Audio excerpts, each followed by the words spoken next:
said, ma'am, I shouldn't be hurting like this if I'm not gonna push this damn baby out.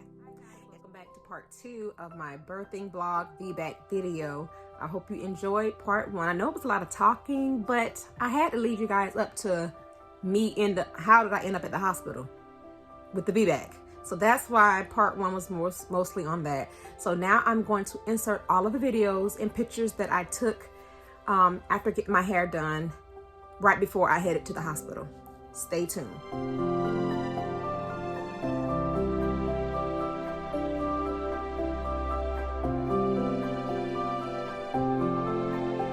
Lady Gaga, yeah, she did bad. I have been touched by Dominique.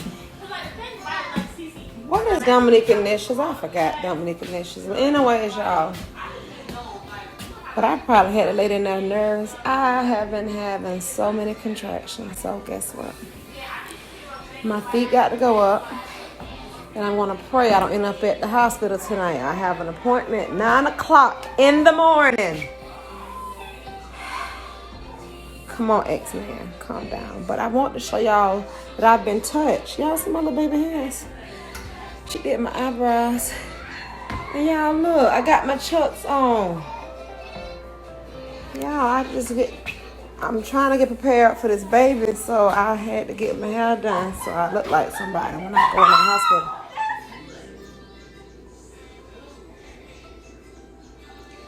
I done came here to sit down so Cece can take a good picture of me. I pray I don't end up at no doggone hospital tonight. All right, Mom, you ready? Yeah.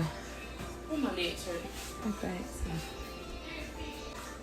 Something not right. All right. Huh? She did my hair. And sorry, Dominique did me good, y'all. I'm gonna go to the. If I end up at the hospital, in my auntie Josephine words, if I end up at the hospital tonight, just know I'm gonna be cute. She say period.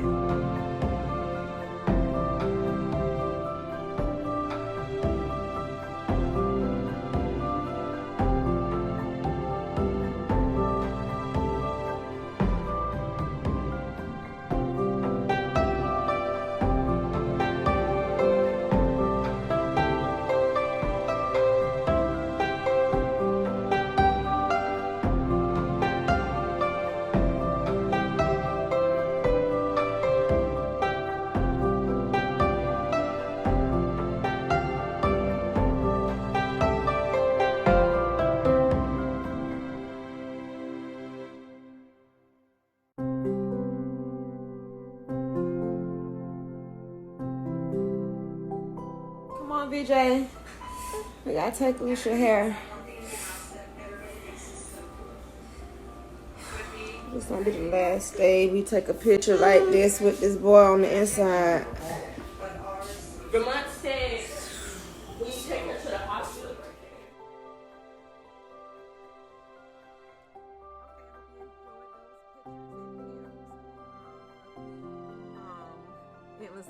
I still can't believe I'm doing a VBAC video right now. I just cannot believe that. Anyways, let me get to it. Okay.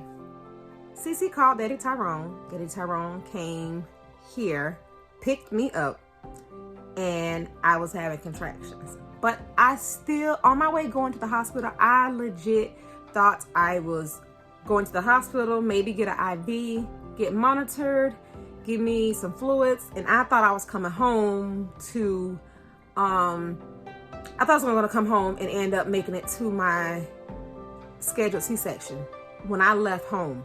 I knew I was having contractions, but they were far enough apart where I thought when I got to the hospital, they were going to be able to stop the contractions and for me to return home later that night, if not early the next morning.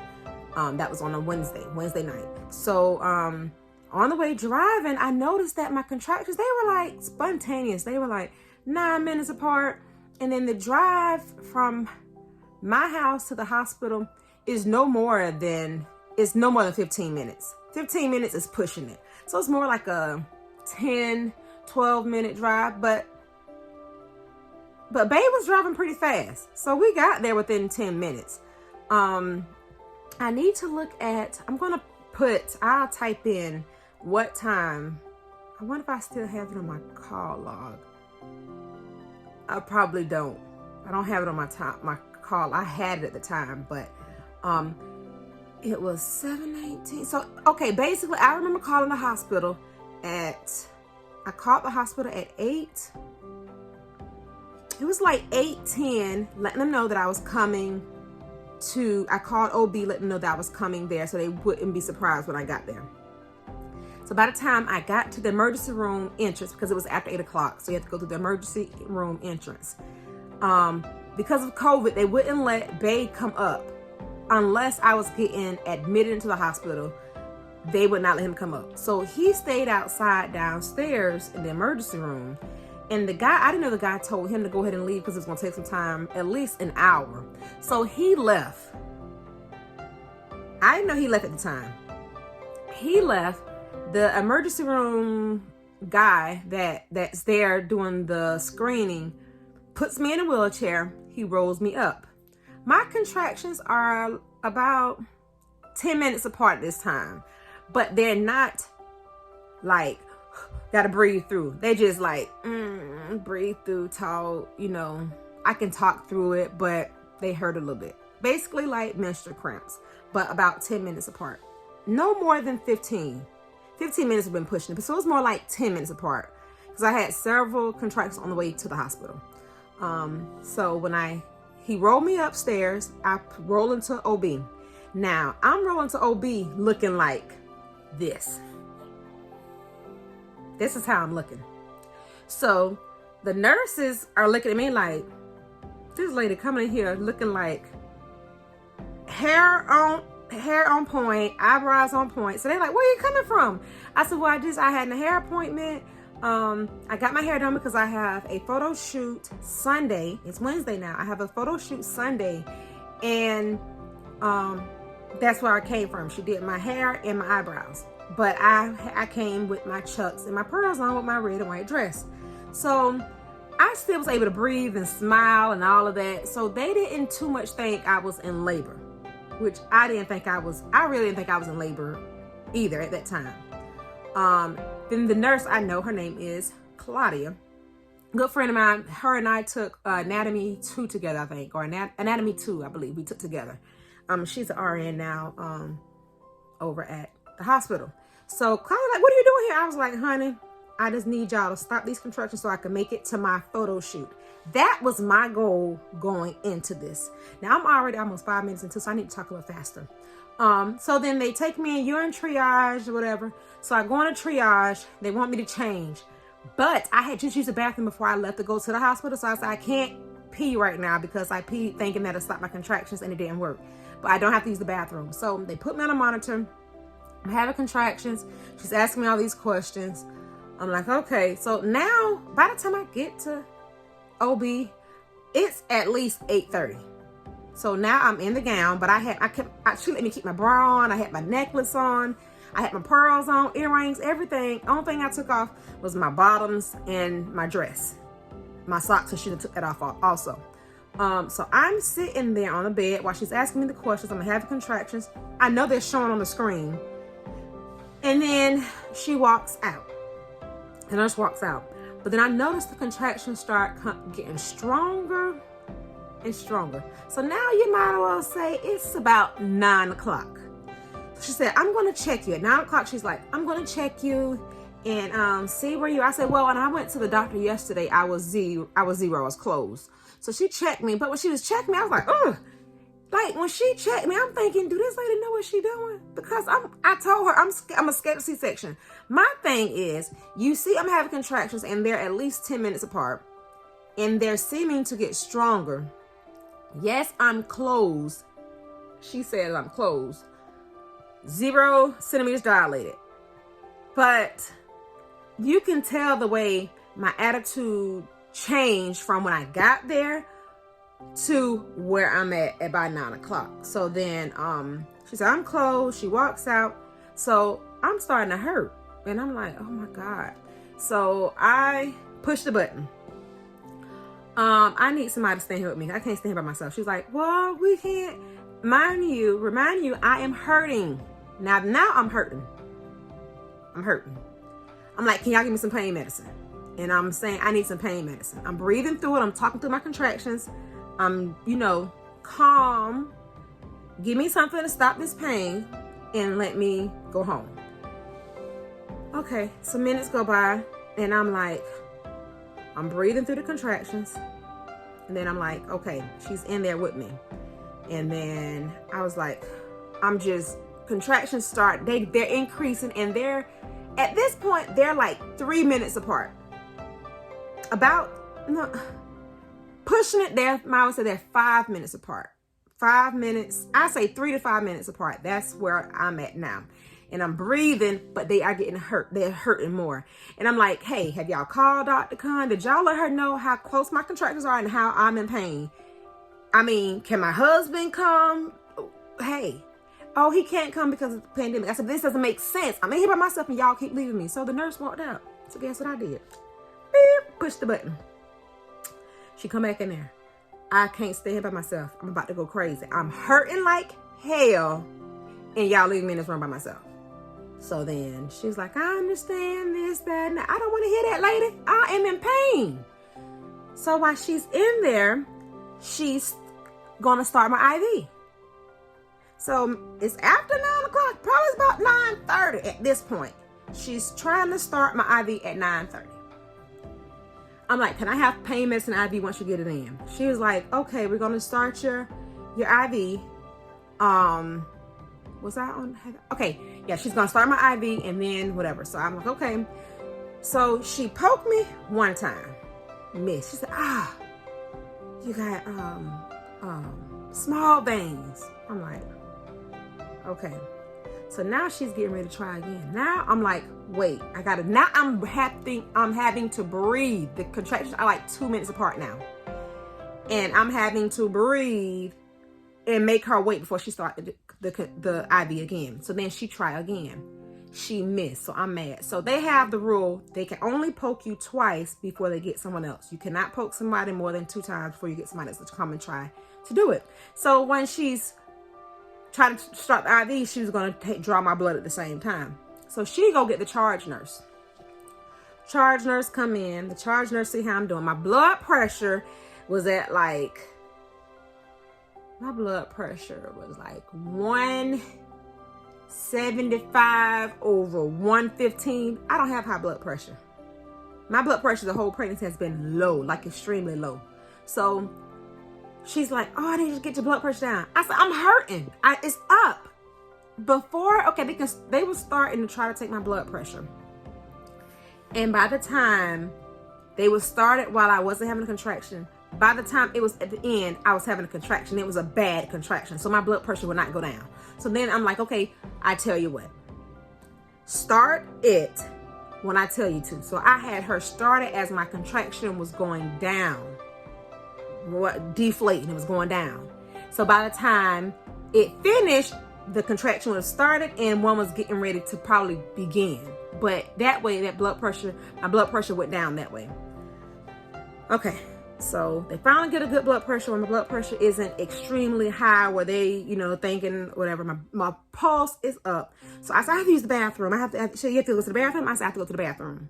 And I said, I had some problems. I had hemorrhoids. And then she was like, huh? I said, ma'am, I've never had hemorrhoids in my life, but this baby gave me hemorrhoids for my first time in my life. And they went away, but I think that's what it is. I think the hemorrhoids come out. I just need to go to the bathroom. So she said, you sure you don't have to push? I said, I'm sure. It's different. I need to go to the bathroom. So I get up when the contraction stopped, walk in the bathroom. So now I sit down and use the bathroom. And I'm having contractions bad, like I'm on my tippy toes trying to pee. Then I'm like, okay, I don't have to use the bathroom. I said, it was just gas. But I had to sit there between 2 contractions before I had enough strength to get up and get back in the bed. So when I get back in the bed, I said, okay, what I'll do is I will sit up straight instead of laying back because my back started hurting. So now I'm sitting up straight, the contraction come, and I'm like, I realize I cannot sit up straight on my butt through this contraction. So I'm sitting there, and then I notice my legs start shaking. Like my legs start shaking like this, and I'm like, now between my contractions, I'm saying Jesus. I'm calling Jesus. Like, I don't know if y'all from, if you have been to a Southern church, Pentecostal church, when people call Jesus on Tuesday for tarrying service, I was calling Jesus. I thought I was speaking in tongues. I could have swore I was speaking in tongues, but I was calling Jesus. I was calling Jesus so bad, and then I said, "Ma'am, I shouldn't be hurting like this. If I'm not gonna push this down, baby."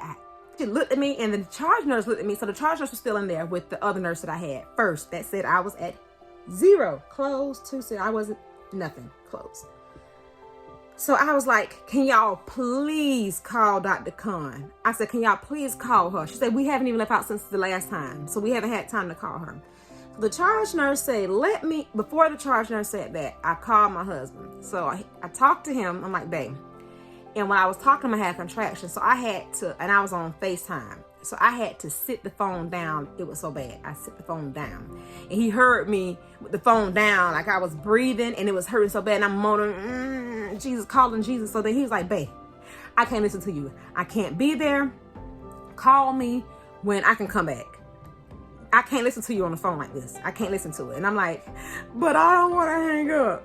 And then tears start falling. Now, I remember trying to cry when I was in labor, when I had my daughters vaginally. I remember like going, ooh. No tear would come when I was having my girls. VJ was cesarean, scheduled C-section. So now tears are coming down, and I think I was emotional because I was in pain, and then I'm by myself. I'm by my damn self in labor at the hospital with nobody there with me because of COVID and their restrictions. My thing is, y'all see, I'm hurting. Don't leave me in this room. Nobody better leave me in this room no more. So then I hang up with him because he's telling me he can't listen to me on the phone, hurt like that, and he can't be there with me. So he hang up. So now the tears coming down. The charge nurse see how I'm reacting through each contraction, which are 2 minutes apart now. Definitely they're 2 minutes apart now.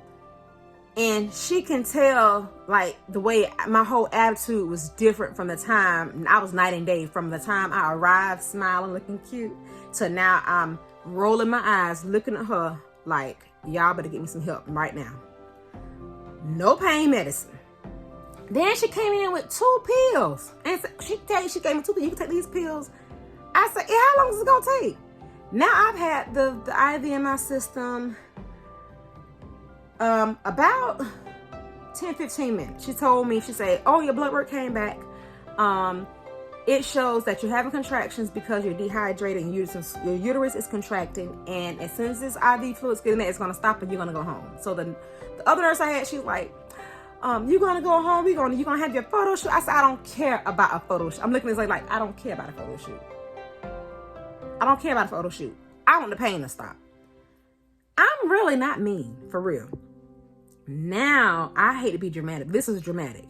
So the charge nurse said, "Let me check you before I call Dr. Khan." I said, "Call her. Call her." So, spread my leg. My legs are shaking. Spread my legs. She's checking me. I don't give a damn how she's checking. I'm having a contraction. She's checking me. She lift her head up. She look at me. She say, "The pressure that you were having, you thought you had to use the bathroom, you're having that pressure because you're 8 centimeters dilated." I said, 8 centimeters dilated? And then she says, "Call whoever you're going to call to come back now." And I'm like, oh my God. Both nurses hijacked hotel out the room. Now I'm in the room by myself. And I grabbed my phone and I'm dialing. Actually, my phone had died. So that's why none of this stuff is recorded. My phone died. So I grabbed the hospital phone and I'm dialing 863 9863 0. And I just called my husband, but my hands were shaking and I'm trying to call him to come back. So finally, I'm like, breathe, calm down. Now all the nurses run in. 2 left out. Like 8 came in. They come in, they bring us stuff in, and they call Dr. Khan. Let Dr. Khan know she about to have this baby. So I didn't realize then they were going to say I'm having the baby. I thought they were going to get me ready so I can go into surgery. So when she get there, we can just go and do what we have to do. I'm like, oh Lord. So finally I remember the phone number, how to call out. I use the hospital phone, call him, and I'm telling him, hey, babe, you got to get back here now. He said, huh? I say, come back now. I am 8 centimeters dilated. Come back now. And I'm like, I'm thinking I'm stern. Like, I'm telling him, I'm thinking he understand when I say 8 centimeters dilated. He didn't realize 8 centimeters dilated mean you about to start pushing. Basically, we setting everything up, 8 centimeters dilated, you about to have this baby. I didn't know he didn't understand that. So I'm telling him, come back. And I'm saying, come back now. Like, I'm trying to sound stern and get back here. I'm shaking. Hang up the phone. The nurse coming in here. The nurse, the charge nurse, is on my right side. I'm having contractions. And by this time, I'm like, she said, whatever you do, don't push. I'm like, okay. I'm like, okay. Then I'm like, wait. I'm like, do the contractions. Like, I'm not being dramatic, y'all. I'm like, trying to hold my breath and breathe at the same time. Like I'm trying to, so I won't push, the urge to push, and try to breathe so the baby can have oxygen. So now I'm about to hyperventilate because I'm like a nervous wreck by myself. Claudia says, Frecosha, calm down. You were breathing good. You know what to do. Breathe in, blow it out really slow. I'm like, okay, calm down, breathe, listen to what Claudia say do, and you're gonna be okay. So I hear the nurse telling the lady to break the bed down. So she's telling her to get the stuff, and the other nurse was sitting there writing everything down. What she said, she's like, she dropped the F-bomb.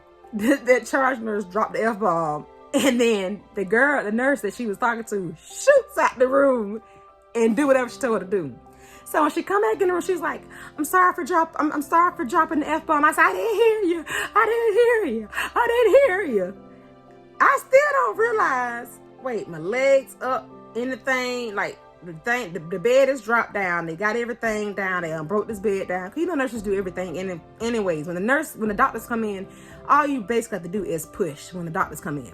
So the nurse is doing everything, and I'm realizing, they were like, okay, when you have the next contraction, push. She said, don't, the charge nurse tell me, don't fight me. And I'm like, I ain't finna fight you, honey. I'm hurting. I'm not finna fight you. Trust me. So I'm like, okay. So I'm sitting there, and she said, hit the next contraction, push. I'm like, okay. So next contractions come, and they watching the monitor, and I feel it. I said, okay, I'm having one. So they saying push. So I'm pushing like, and then I'm trying to tell her, I feel when you're getting ready to deliver your baby, if you have not had an epidural, they call it the ring of fire. It feel like your woo-ha, the JJ, whatever you want to call it, is on fire. And it's a ring, like it feels like everything is stretchy, and it's only for like a second. You don't feel it long, but you feel it. And I guess it's the feeling you feel when the head is right there getting ready to come through. But because I didn't have any pain medicine, I felt everything. So I'm pushing, I'm trying to tell him I feel the ring of fire. I can't get it out, but I'm like, I feel it. And next thing you know, baby X is out and on my chest. And I'm like, this here. I immediately was like, I look down like, it's a baby on my doggone stomach. I'm looking at the baby, then I see his nose, and I'm like, oh my God, they're wiping him off. He's crying, and I'm looking down like, a baby is on my, I just had this baby. So then I hear the nurse say, do you want the Stadol still? That pain medicine I've been asking y'all for? That's what you asked for, I want? I say, yes. They asked me I want Stadol. Yes, give it to me. Through the IV. Okay, you're going to be a little whoopy. I don't care. I'm in shock. I'm shaking. I'm looking at the baby. I'm in shock. I'm looking at the baby. I look at his hands. Oh, he has big hands like his daddy. And I'm looking at it. And I'm looking at the baby like, the baby is on my chest. I just couldn't believe it. I just pushed this baby out. They said, we're going to give you a shot of my leg. So I feel like a sting in my leg. I said everything they said, I'm saying. By this time, the Stadol kicks in. And my head is back. I'm going to insert those pictures. I will insert those pictures of after. I will insert the pictures of after, like all the pictures. So Claudia grabs her phone I was like, where's your phone? I said, my phone died. I don't have a phone to even record this stuff. So she's like, let me grab my phone. She said, you look so beautiful. Congratulations. And she started taking pictures for me. And I was like, I don't care, take them. So she's like, we're doing this. Do it. I'm just out of it. I'm exhausted from all the pain. And then they tell me what time I had the baby. So basically at 10 o'clock is when she told me I was 8 centimeters dilated. It was like 10 o'clock. Baby X, by the time they got everything, the room set up, and baby X was on my chest at 10:22 p.m. So I was in labor at that hospital. Basically got there at 8:30. I got to OB at 8:30. And baby X was on my chest by 10:22. Fastest labor delivery I have ever had. And I remember one time through one of those contractions, me saying, Lord, please just stop the pain. I didn't know the pain was going to stop when I pushed the baby out. I just wanted them to give me some pain medicine. I understand why in the heck am I feeling all of this if I'm not going to push this baby out? No excuse. I shouldn't be hurting if I'm not pushing this baby out, which I did. So I was thankful. But as soon as I had him, like the contractions stopped. And I remember them telling me, okay, relax, as they gave me a shot. It's a shot that helps your blood clot so you don't bleed out. Then I start thinking about like, Lord, please don't let me end up like bleeding out, because what if my incision, my scar, because that was the reason why they don't want you having VBACs, because they don't want your scar from the C-section to rupture, because you can bleed to death. And I'm thinking, Lord, the doctor isn't here. So it was the nurses and myself. I cut my own umbilical cord. I actually cut my umbilical cord when the umbilical cord was still attached to, like, he was on my chest. And I did it before I hadn't delivered the afterbirth. Like I hadn't delivered the placenta. But I remember her saying, just push a little bit, I push a little bit. And I remember feeling like her say, okay, it's out. I delivered the afterbirth, and I'm sitting there, baby X on my chest. He didn't leave off my chest. He was on my chest. He's wrapped up, skin to skin, where it's broader skin, but I have pictures of all of that. We'll insert those. It was amazing. I have to say, only thing that was, I'm glad Claudia was there, and I thanked her so much, because that was the one person, the only person, and another nurse that I knew that I met when I had VJ that was there. So I remember her. But Claudia, I know Claudia. Like, I know Claudia for years. I've known Claudia for at least, her and one of her sons and my daughters, Cece, are the same age, or the older one. Well, I've known her for at least 18 years, basically. So I've known Claudia. I was glad she was there. She was on my left side holding this hand while I was pushing this baby out. And that was what I was really thankful for, a safe, healthy baby born. But I was so thankful that Claudia was there and was able to hold my hand through that. I wasn't totally alone with all strangers at that time. But this video is 24 minutes, so I'm hoping it's not too long, y'all. I hope y'all are still watching now. But that is my VBAC birthing vlog. We had a VBAC with no doctor. Now, part 3, I hope y'all will stay in part 3 of the vlog, of the birthing vlog. Well, I can go ahead and do it now. It won't be no more than 30 minutes, okay? So, baby wasn't there. So now Claudia's like, where's your husband? So Dr. Khan come in, baby's born. She does this prayer with me and all the nurses with the baby. She does this prayer. I love that lady. I love that doctor. She's the best OBGYN there is around. She's the best. She does this prayer, pray over us. She brings special blankets and onesies. I didn't have my bag with me. I had my suitcase packed, but I didn't have it with me. I left it home because I thought I was coming home. But we do the prayer. After the prayer, we now Bay walks in. Well, I call Bay on Claudia's phone.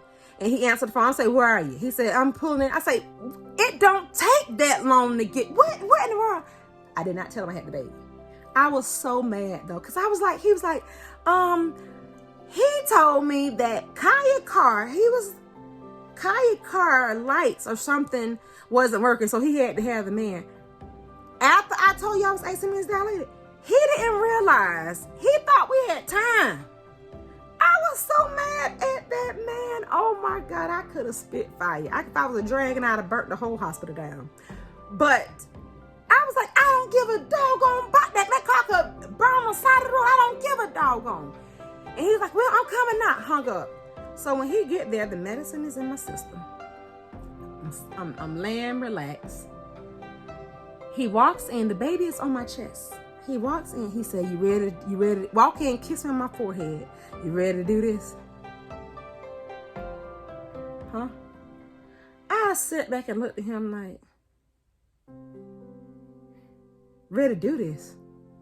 And he looked at me like, yeah, you ready to do it? The nurses look at him. Everybody looking at him like, what are you talking about? Then he stepped back and looked at me because he see the way I'm looking at him. And was like, you had me back. I had the baby. He was like, you had the baby? Yes, the baby ain't the baby on my chest, ain't it? I'm mad because I'm like, you shouldn't even told me that. Oh, I was mad, and I think I mentioned it every day for a week. I believe I mentioned it like for a week. I said I don't care about no doggone that car could have blew up for all I care. Could have been on the side of the road on fire. I don't care about a car. I'm telling you, I'm 8 centimeters dilated. Why aren't you? You should have been running here to this hospital anyways. So he looked, and then he still don't realize I pushed the baby out. So then he was like, so they cut you? The nurse looked at him and said, no, she pushed baby. I thought you couldn't push no baby. He's like, I thought you couldn't push no baby. I said, they never said I couldn't push a baby. They told me they didn't want me to. He was like, I thought you couldn't. You thought wrong. They don't want you to do after you've had a C-section. I can have a baby. I've had 4. I pushed out 4 girls with no problems. They didn't want me to push out VJ because they didn't want the scar from having my fibroid removed. I had to explain this to him. They didn't want me pushing him out because they thought the scar with my fibroid where I got cut could rupture. The same thing like when they delivered him, the suture where they stitched it closed could rupture and I could bleed out. They didn't want me to, but I could have. They just don't do VBACs at the hospital that I was at. That's not a specialty hospital. They don't have NICU. They don't have all that stuff. But by the grace of God, I am so thankful. We had a healthy baby boy, baby X, baby Xander. So baby X full name is Xander Jamel Manchin Alexander. So yes, that's my VBAC vlog story, and I finished it in under 30 minutes for part 2. Be blessed, like, subscribe, comment. I have more pictures I've been recording, so all that stuff is coming. I'm sorry, it's just hard trying to take care of a newborn and a 1-year-old. He's 1 now at the same time, y'all. I thought taking care of VJ was hard. 2, double trouble. But anyways, be blessed. I love you guys. Bye. Be back.